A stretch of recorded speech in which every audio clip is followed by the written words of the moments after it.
Hello guys, good afternoon to all of you. स्वागत है आप सबका हमारे YouTube channel Avyan IAS academy में। आई एम वेदवीर एंड आप सबको बहुत बहुत शुभकामनाएं और हार्दिक स्वागत आप सब लोग का।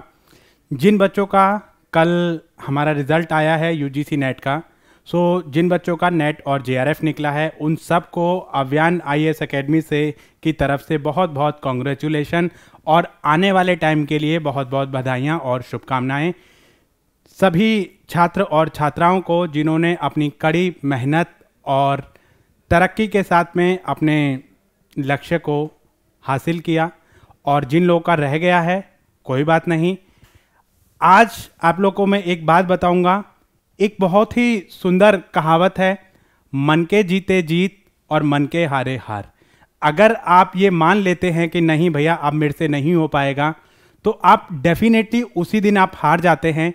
और जब आप ये सोचो होगा कैसे नहीं, हम करके दिखाएंगे, होगा कैसे नहीं हम करके दिखाएंगे, तो उसी दिन आप जब दिन ये सोच लेते हैं कि नहीं मुझे करके दिखाना है और हर किसी हालत में अपने लक्ष्य को अचीव करना है, गिरूंगा उठूंगा गिरूंगा उठूंगा, फिर एक ना एक दिन मैं अपने लक्ष्य तक जरूर पहुंचूंगा।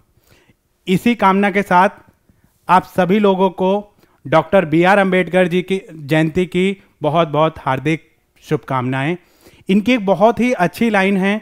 क्या कहा इन्होंने कहा, हिम्मत इतनी बड़ी रखो, हिम्मत इतनी बड़ी रखो कि किस्मत छोटी लगने लग जाए। अगर आपके अंदर जज्बा है, जुनून है किसी काम को करने का, तो आपको एक टाइम ऐसा आएगा कि आपको अपनी किस्मत जो है छोटी लगने लग जाएगी। किस्मत का कोई यूज नहीं होता है आपकी हिम्मत के आगे। हिम्मत जब आप करोगे तो कहीं ना कहीं आज नहीं तो कल, कल नहीं तो परसों, एक ना एक दिन ऐसा आएगा कि आप अपनी लक्ष्य की ऊंचाइयों तक अवश्य पहुंचेंगे। बी.आर. अम्बेडकर जी की जयंती पर आपको बहुत बहुत हार्दिक शुभकामनाएं। आज की जो क्लास रखने का जो हमारा मोटिव है वो ये है कि कल हमारा रिजल्ट आया है और क्या हमारा रिजल्ट रहा, क्या क्या हमारा एनालिसिस रहा, और किस किस तरीके से कितने कितने बच्चों की कट ऑफ हमारी रही, कितने बच्चों का नेट निकला, कितने बच्चों का निकला जेआरएफ, कितने मार्क्स पे आपका जेआरएफ गया और कितने मार्क्स पे गया आपका नेट। तो यही चीज़ हम लोग आज की क्लास में डिस्कस करने वाले हैं। हम दो सब्जेक्ट के बारे में बात करेंगे। सबसे पहले बात करेंगे हम यूजीसी नेट कॉमर्स 08, यानी सब्जेक्ट कोड है 08।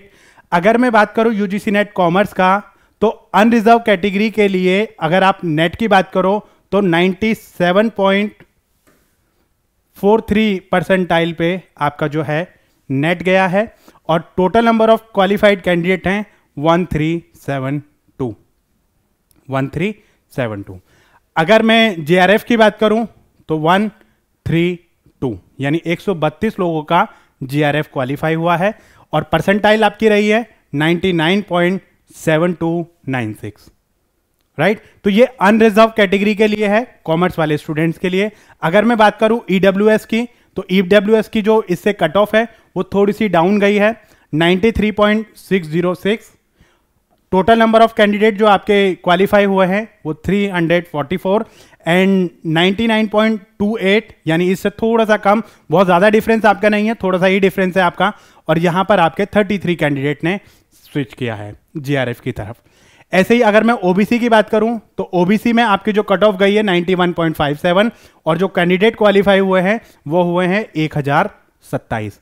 जीआरएफ की बात करूं तो 89। सबसे ज़्यादा मतलब जो है अनरिजर्व कैटेगरी से गए हैं, और उसके बाद जो क्वालिफाइड कैंडिडेट हैं वो आपके ओबीसी कैटेगरी से हैं। तो यहाँ पर 91%। उससे नीचे जो कट ऑफ गई है वो आपकी एससी की, जैसा कि आप यहाँ पर देख सकते हैं 84.8051, और जो total number of qualified candidate हैं दैट इज योर 371। जेआरएफ की बात करूं 36 कैंडिडेट ने क्वालिफाई किया है with the percentile of 96.98। Next SC category की अगर मैं बात करूं तो 79.601 टोटल क्वालिफाइड कैंडिडेट हैं आपके 171, और अगर मैं जेआरएफ की बात करूं तो 96.33 2916 परसेंटाइल। ये सब जो है आपके परसेंटाइल में है, ये सब चीजें परसेंटाइल में है ये आपके आंसर, क्योंकि आपका जब आपका एक शिफ्ट से ज़्यादा शिफ्ट में एग्जाम होता है तो उन दोनों को हार्डनेस देखी जाती है कि किसमें हो सकता है कि किसी शिफ्ट में आपका जो क्वेश्चन है वो आपका डिफिकल्ट आया है, किसी शिफ्ट में आपका जो इजी आया है, तो दोनों को कंपाइल कर दिया जाता है और ओवरऑल जितने कैंडिडेट ने सिलेक्ट, आपके अपियरिंग कैंडिडेट कितने हैं, सिलेक्टेड कैंडिडेट कितने हैं, क्वालिफाइड कैंडिडेट कितने हैं, तो उसके हिसाब से हम ये परसेंटाइल निकालते हैं। ऐसे ही पीडब्ल्यूडी, ये सारी आपकी पीडब्ल्यूडी की कैटेगरीज है। इसमें हम देख सकते हैं कि भाई अलग अलग कैटेगरीज में अलग अलग लोगों ने क्वालिफाई किया है। अगर आप पीडब्ल्यूडी कैटेगरीज हैं तो आप इस कैटेगरी में आ जाएंगे, एससी, एसटी, ओबीसी, ईडब्ल्यूएस और आपका अनरिजर्व कैटेगरी। अनरिजर्व को हम जनरल कैटेगरी भी कह देते हैं। तो यहां पर आपको ये ध्यान रखना है 97% पे परसेंटाइल पे आपका जो है नेट गया है और 99.72 परसेंटाइल पे आपका क्या गया है, जेआरएफ। चलिए ऐसे ही हम बात करेंगे UGC net management code number 017। तो यहां पर बिजनेस एंड एडमिनिस्ट्रेशन जो है ये चीजें आपकी क्वालिफाई हो जाती, क्योंकि इसका एग्जाम आपका 12 मार्च को हुआ था और इसमें आपकी जो कट ऑफ है, सिंगल शिफ्ट में आपका एग्जाम हुआ था, तो कट ऑफ परसेंटाइल आने का तो कोई मतलब ही नहीं है। मैनेजमेंट का जो अनरिजर्व कैटेगरी के लिए अगर मैं बात करूं तो 164 पे आपका नेट गया है और जो नंबर ऑफ कैंडिडेट जिन्होंने अप्लाई किया है वो क्वालिफाई किया है वो है आपके 269 और जीआरएफ की बात करें तो 206। अच्छा, अगर आप एक सिमिलैरिटी देखें, इतना ही मैंने आपको एक्सपेक्टेड जब कट ऑफ बताई थी तो सिमिलर ऑलमोस्ट एक दो नंबर का आगे पीछे डिफरेंस रहा है और यही डिफरेंस मैंने आपको बताया था कि भाई बहुत ज़्यादा जमीन आसमान का अंतर नहीं रहेगा, थोड़ा बहुत एक दो नंबर का ही डिफरेंस आपका रहेगा। मैंने 164 के ही आपका एक्सपेक्टेड किया था और 164 ही आपका गया है। मैंने बताया था आपको 162 से लेके 166 तक आपकी जो है नेट की कट ऑफ जाने के चांसेस। आप प्रीवियस वीडियो को देखना और उसके हिसाब से आप इसको कंपेयर करना, तब आपको समझ आएगा कि भाई हमारा अंदाजा जो है वो कहाँ तक सही था। एक वीडियो में मैंने आपको बताया था कि भाई आपका जो रिजल्ट है वो कब तक आने के चांसेस हैं। मैंने आपको बताया था कि 12 और 15 तक आपके आने के चांसेस हैं, तो वही आपका 13 को रिजल्ट आ गया है। तो चलिए कोई बात नहीं, बात करते हैं हम ईडब्ल्यूएस की। ईडब्ल्यूएस में आपके जो मार्क्स गए हैं वो गए हैं 152 और जो total number of qualified candidate है 46। 176 जो है आपके जीआरएफ की मेरिट गई है और total number of qualified candidate हैं 5। नेक्स्ट कैटेगरी है आपकी ओबीसी की। ओबीसी में आपके जो टोटल मार्क्स जो आपके गए हैं दैट इज योर 146 और क्वालिफाइड कैंडिडेट हैं आपके 172। और अगर मैं जेआरएफ की बात करूं, this is our list for JRF. तो जेआरएफ गया है आपका 174 पे, क्वालिफाइड कैंडिडेट हैं आपके 12।